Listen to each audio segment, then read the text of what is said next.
आज हम देखेंगे क्लास 7th की वर्कशीट नंबर 15 और सब्जेक्ट क्या है सोशल साइंस। इक्वालिटी आज का टॉपिक है। It is disgraceful to live at the cost of one's self respect. Self respect is the most vital factor in life.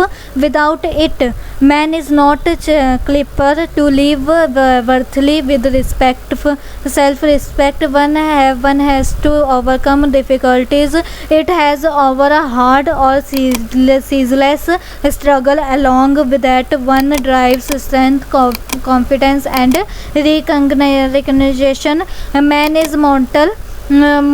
Everyone has to die someday or the other, but one must resolve to lay down one's life in the enriching the noble ideas of self-respect and bettering one's human life. Nothing is more disgraceful for a brave man than to live life devoid of self respect. Doctor B.R. Ambedkar. तो इन्होंने क्या बोला कि ये बहुत मतलब कि जो लाइफ है बहुत ही ज़्यादा कॉस्टफुल है। आपको कैसे जो सेल्फ रिस्पेक्ट होती है वो बहुत ही ज़्यादा मोस्ट इम्पॉर्टेंट फैक्टर है अपनी लाइफ का। जो हमें क्या करना होता है, हमें अगर रहना है बढ़िया से रहना है तो सबसे पहले हमारी सेल्फ रिस्पेक्ट अच्छी होनी चाहिए। ये बहुत ही हार्ड है, डिफ़िकल्ट है लेना मतलब दूसरों से अपनी सेल्फ रिस्पेक्ट, और इसमें स्ट्रगल बहुत करना पड़ता है और इसको अपने अंदर कॉन्फिडेंस लाना पड़ता है दूसरों को अच्छा जवाब देने के लिए। तो ये सब क्या है, ये सब करना पड़ता है ताकि आपकी सेल्फ रिस्पेक्ट बनी रहे। और क्या है, मैन मॉर्टल होता है, मेरे से ज़रूरी नहीं है वो कभी मरे ही ना। तो क्या होता है, कुछ हर कोई हर एक दिन कभी ना कभी मरेगा ही। तो क्या करना चाहिए, मरने से पहले हमें अपनी लाइफ या फिर अपनी लाइफ को या दूसरों की लाइफ को एकदम उन्हें सिखाने चाहिए, आइडियल बनना चाहिए कि सेल्फ रिस्पेक्ट होती क्या है और साथ में एक बेटर ह्यूमन लाइफ क्या होती है, ठीक है, उसके बारे में बताना चाहिए। वही एक ब्रेव मैन होता है, ना ही डिवॉर्ड ऑफ सेल्फ रिस्पेक्ट, ठीक है। तो अपनी सेल्फ रिस्पेक्ट के लिए अपनी आवाज़ उठानी चाहिए, ठीक है।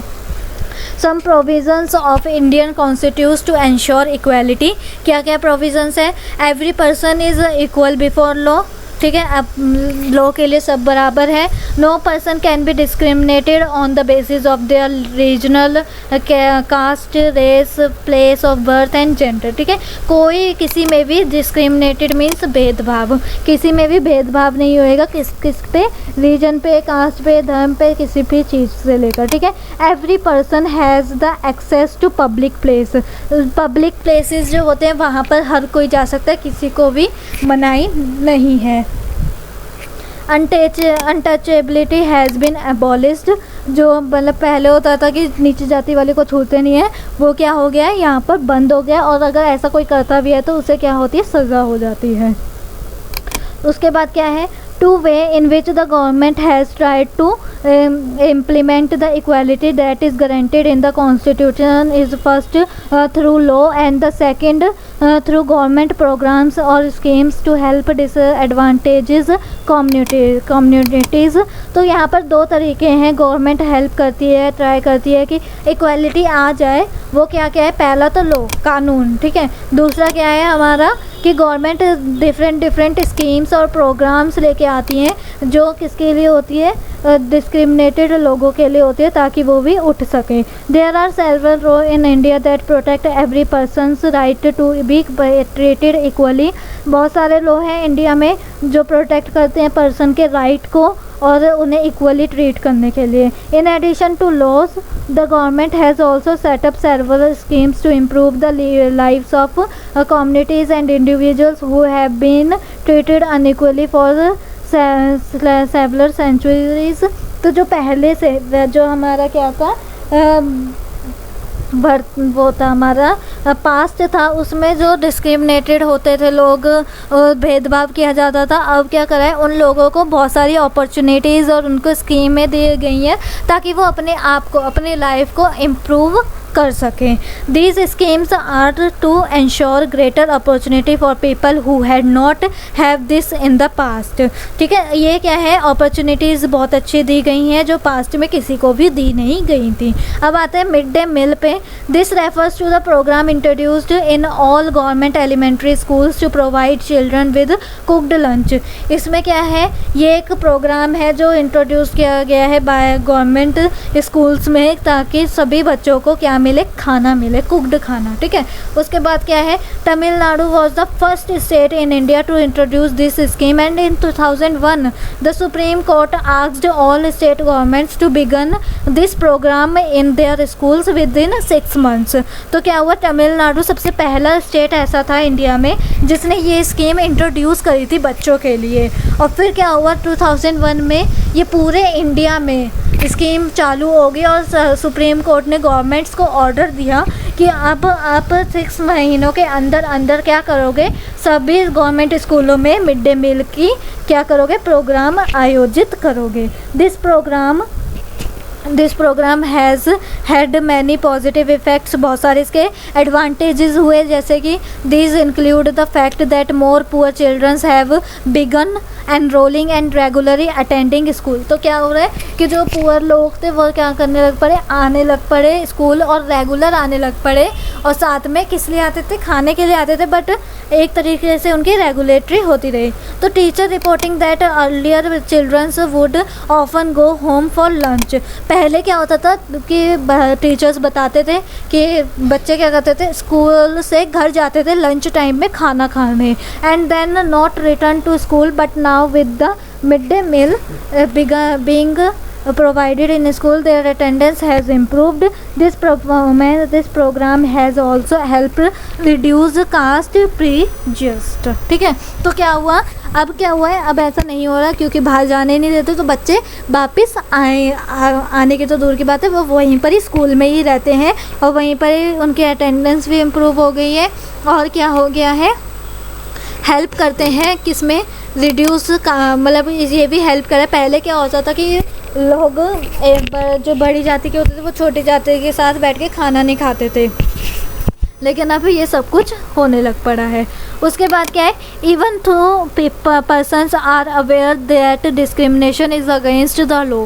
सब लोग जानते हैं कि डिस्क्रिमिनेशन अगर भेदभाव करोगे तो वो अगेंस्ट लॉ है, कार्रवाई हो सकती है। They continue to treat people unequally on the basis of their caste, region, race, differently blood, economic status and gender. तो तब भी वो लोग अनइक्वल करते हैं, inequality. It is only when people begin to believe that no one is inferior and that every person deserve to be treated with dignity। तो हमने dignity का मीनिंग समझा था, क्या होता है, गरिमा। ठीक है, तो इसमें क्या है, ये एक हर एक पर्सन की क्या है, बिलीव हो जानी चाहिए कि इसमें कोई भेदभाव करने वाली कोई चीज़ नहीं है। हर एक जो भी है पर्सन वो डिज़र्व करता है एक अच्छी डिग्निटी के लिए। That present attitude can change, तभी हमारा जो प्रेजेंट एटीट्यूड है वो चेंज होगा। And establish equality in a democratic society is a continuous struggle in which individuals as well as various communities has to be cooperate। तो यहाँ पर बहुत सारी इक्वालिटीज़, डेमोक्रेटिक जो सोसाइटी होती है लाइक इंडिया, वहाँ पर बहुत सारे स्ट्रगल्स किए जा रहे हैं ताकि इंडिविजुअल्स और कम्युनिटीज़ जो हैं वो क्या कर सकें, कोऑपरेट कर सकें। अब आंसर्स करते हैं। Mention some provisions of the Indian constitutions ensure equality. तो ये रहा आपका आंसर, ये आंसर हो जाएगा फर्स्ट वाले का। अब आते हैं सेकंड वाले पे, how does mid day meal help to ensure equality. तो हमने यहाँ पे देखा था कि इस प्रोग्राम से हमें क्या हो गया, हेल्प होगी, रिड्यूस हुआ कास्ट प्रेजुडिस। तो ये हमारा सेकंड वाला हो जाएगा। उसके बाद अब आते हैं थर्ड वाले पे,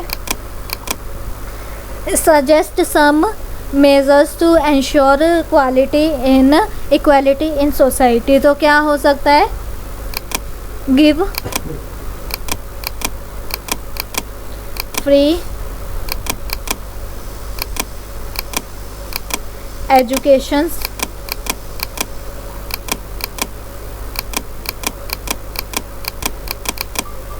एंड फूड। ठीक है, तो ये हो गया कि अच्छा फ्री एजुकेशन और फूड दोगे तो हमारी क्या होगी, सोसाइटी इक्वालिटी में आ जाएगी। ठीक है, क्योंकि बहुत सारे जने हैं जिन्हें एजुकेशन मिलती नहीं है, तो वो बिना एजुकेशन के रह जाते हैं, जिनसे उनका फ्यूचर भी बन नहीं पाता है। तो इसलिए ये आप लिख सकते हो, और कोई और आपको आंसर सजेस्ट है अच्छा सा तो वो भी आप यहाँ पर लिख सकते हो। ठीक है, तो ये आपके ऊपर है थर्ड वाला क्वेश्चन। तो यहाँ पर हमारी वर्कशीट कंप्लीट होती है। देन मिलते हैं हम अपनी नेक्स्ट वीडियो में। तब तक के लिए वीडियो को लाइक कीजिए, शेयर कीजिए, एंड चैनल पर नहीं होता सब्सक्राइब करना बिल्कुल ना भूलें, और कमेंट में रिव्यू ज़रूर दें कि आपको वीडियोस कैसी लग रही हैं।